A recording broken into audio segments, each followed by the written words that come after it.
بسم اللہ الرحمن الرحیم۔ السلام علیکم ورحمۃ اللہ وبرکاتہ۔ آج ہم آپ کے سامنے رسول اللہ صلی اللہ علیہ وآلہ وسلم کی پیاری احادیث کا ذکر کریں گے، تو چلیے اپنی آج کی ویڈیو کا آغاز کرتے ہیں۔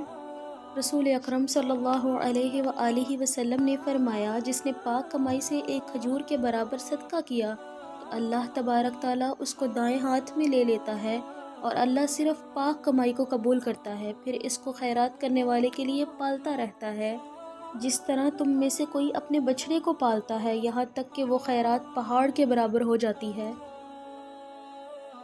رسول اللہ صلی اللہ علیہ وآلہ وسلم نے ارشاد فرمایا، جس شخص پر تنگ دستی مسلط ہو جائے وہ مجھ پر کثرت سے درود پاک پڑھے، اس لیے کہ درود شریف تنگ دستی کو ختم کر کے کثرت رزق اور حاجات کو پورا کرنے کا باعث بنتا ہے۔ معلم الاخلاق محمد رسول اللہ صلی اللہ علیہ وآلہ وسلم نے فرمایا، نہیں ہوتا مومن طعنہ دینے والا اور لعنت بکنے والا اور فحش کام کرنے والا اور بیہودہ بکنے والا۔ سرکار دو عالم صلی اللہ علیہ وآلہ وسلم کا ارشاد پاک ہے کہ ایمان کی بلندی چار باتوں میں ہے: حکم الہی پر صبر کرنا، تقدیر پر راضی رہنا، اخلاص کے ساتھ اللہ پر توکل کرنا اور پروردگار کا فرمانبردار رہنا۔ نبی پاک صلی اللہ علیہ وآلہ وسلم کی نصیحت۔ رسول اللہ صلی اللہ علیہ وآلہ وسلم نے فرمایا، تم اپنے مسلمان بھائی سے جھگڑا مت کرو، اور نہ اس سے ایسا مذاق کرو جو جھگڑے کا سبب بنے، اور نہ اس سے ایسا وعدہ کرو جس کو تم پورا نہ کر سکو۔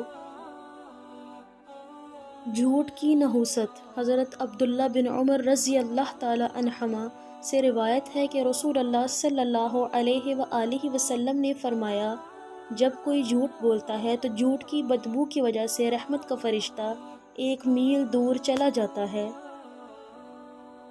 انگلیوں کے پورے قیامت کے دن گواہ۔